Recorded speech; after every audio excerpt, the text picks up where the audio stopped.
नमस्कार। आज हम बात करने वाले हैं 2025 की यूपीएससी लेखपाल परीक्षा के बारे में। इसका जो ऑफिशियल नोटिफिकेशन आया है उसे हम एकदम आसान भाषा में समझेंगे ताकि तैयारी को लेकर कोई भी कंफ्यूजन ना रहे और हर चीज शीशे की तरह साफ हो जाए। तो आज हम क्या क्या देखने वाले हैं।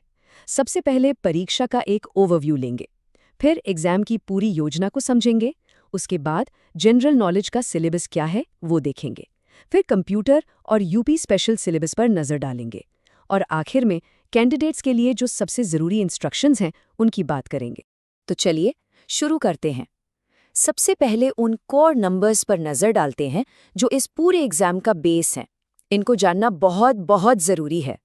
तो ऑफिशियल नोटिफिकेशन बिल्कुल साफ साफ कहता है कि एक सिंगल रिटन एग्जाम होगा और इसका जो हाई लेवल प्लान है वो काफी सीधा और सिंपल है। एग्जाम में कुल 100 सवाल होंगे, सबके सब मल्टीपल चॉइस, और हर सही जवाब के लिए आपको मिलेगा 1 नंबर। और इन 100 सवालों को सॉल्व करने के लिए टाइम कितना मिलेगा? पूरे 2 घंटे, यानी 120 मिनट। और हाँ, ये सबसे जरूरी पॉइंट है, नेगेटिव मार्किंग भी है। हर गलत जवाब पर आपका 1/4 यानी चौथाई नंबर कट जाएगा। मतलब तुक्केबाजी से बचना है और हर सवाल का जवाब बहुत सोच समझ कर देना है। ठीक है, तो 100 सवाल, 120 मिनट और नेगेटिव मार्किंग। अब ये देखते हैं कि ये 100 सवाल आएंगे कहाँ से, मतलब इनका सब्जेक्ट वाइज ब्रेकडाउन क्या है। ये समझना आपकी तैयारी की स्ट्रैटेजी बनाने के लिए सबसे जरूरी है। तो जैसा कि आप देख सकते हैं, एग्जाम को 3 हिस्सों में बांटा गया है और यहाँ साफ साफ दिख रहा है कि सबसे ज्यादा वेटेज है पार्ट 1 यानी जनरल नॉलेज का। इसमें 10 सब्जेक्ट से कुल 65 सवाल आएंगे। मतलब इस सेक्शन पर तो खास ध्यान देना ही होगा। तो चलिए अब इस सबसे बड़े और सबसे इम्पॉर्टेंट सेक्शन पार्ट 1 यानी जनरल नॉलेज के सिलेबस को थोड़ा और डिटेल में समझते हैं। और एक अच्छी बात यह है कि जो ऑफिशियल सिलेबस है वो हिंदी और इंग्लिश दोनों में दिया गया है, तो इससे सभी कैंडिडेट्स के लिए टॉपिक्स को समझना आसान हो जाता है। तो पार्ट 1 के पहले हिस्से में वो सब्जेक्ट्स हैं जो भारत की नींव बनाते हैं, मतलब इसका इतिहास, इसकी राजनीति और भूगोल, जैसे कि भारत का इतिहास और इंडियन नेशनल मूवमेंट। फिर इंडियन पॉलिटी और कॉन्स्टिट्यूशन, भारत और दुनिया की ज्योग्राफी, और साथ ही इंडियन इकोनॉमी और सोशल डेवलपमेंट। मतलब आपको आज़ादी की लड़ाई से लेकर संविधान, नीति आयोग और एसडीजीज जैसी योजनाओं तक सब कुछ कवर करना होगा। इसके बाद सिलेबस का फोकस थोड़ा शिफ्ट होता है और कंटेम्प्रेरी सोसाइटी और साइंटिफिक डेवलपमेंट से जुड़े टॉपिक्स की तरफ जाता है। तो इसमें क्या क्या है?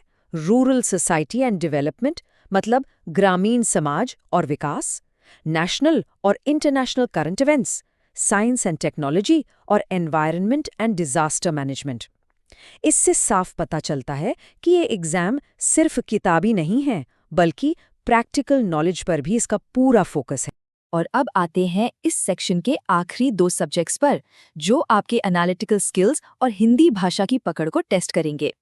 इसमें है डेटा इंटरप्रिटेशन जो 10 नंबर का है, और जनरल हिंदी, ये भी 10 नंबर की है। डीआई में आपको ग्राफ्स और डायग्राम्स को एनालाइज करना होगा, और सामान्य हिंदी में व्याकरण, वोकैबुलरी और सेंटेंस स्ट्रक्चर जैसे टॉपिक से सवाल होंगे। चलिए, तो ये तो हुई पार्ट 1 की बात। अब बाकी के 2 पार्ट्स यानी कंप्यूटर्स और उत्तर प्रदेश स्पेशल नॉलेज पर भी एक नज़र डाल लेते हैं। पार्ट 2 है कंप्यूटर नॉलेज जो 15 नंबर का है। इसमें कंप्यूटर के बेसिक्स जैसे हार्डवेयर, सॉफ्टवेयर से लेकर आज के एडवांस्ड टेक्नोलॉजीज जैसे आर्टिफिशियल इंटेलिजेंस, बिग डेटा और इंटरनेट ऑफ थिंग्स मतलब आईओटी तक सब कुछ कवर किया गया है। MS office, email, social networking, ये सब भी इसी में है। और फिर है पार्ट 3 जो 20 नंबर का है, और ये पूरा का पूरा उत्तर प्रदेश पर फोकस्ड है। ये 20 नंबर आपकी रैंक में एक बड़ा डिफरेंस ला सकते हैं।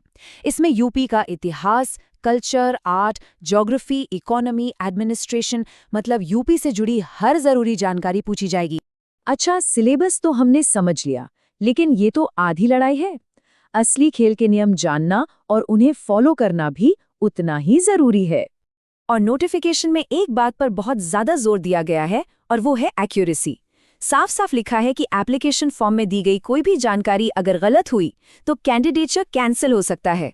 मतलब एक छोटी सी गलती भी भारी पड़ सकती है। इंस्ट्रक्शंस में साफ साफ बताया गया है कि क्या क्या करने पर आपको डिस्क्वालीफाई किया जा सकता है, जैसे कि इनडिसिप्लिन या किसी भी तरह की चीटिंग करना। एग्जाम हॉल में कोई भी इलेक्ट्रॉनिक डिवाइस जैसे मोबाइल फोन या टैबलेट ले जाना। एक से ज्यादा एप्लीकेशन फॉर्म भरना या फिर फॉर्म में गलत या अधूरी जानकारी देना। और इन नियमों को तोड़ने का अंजाम सिर्फ इस एग्जाम से बाहर होना नहीं है, बल्कि ये बहुत सीरियस है। आपको करंट और फ्यूचर दोनों ही एग्जाम से डीबार यानी वंचित किया जा सकता है। तो इन रूल्स को फॉलो करना सबसे ज्यादा जरूरी है। तो इस पूरे ब्रेकडाउन के बाद ये ऑफिशियल नोटिफिकेशन अब कोई उलझी हुई पहेली नहीं, बल्कि कामयाबी तक पहुंचने का एक साफ सुथरा रोड मैप है। तो अब सवाल ये उठता है कि इस पूरे रोड मैप को देखने के बाद तैयारी के लिहाज से कौन सा सब्जेक्ट सबसे बड़ा चैलेंज लगता है?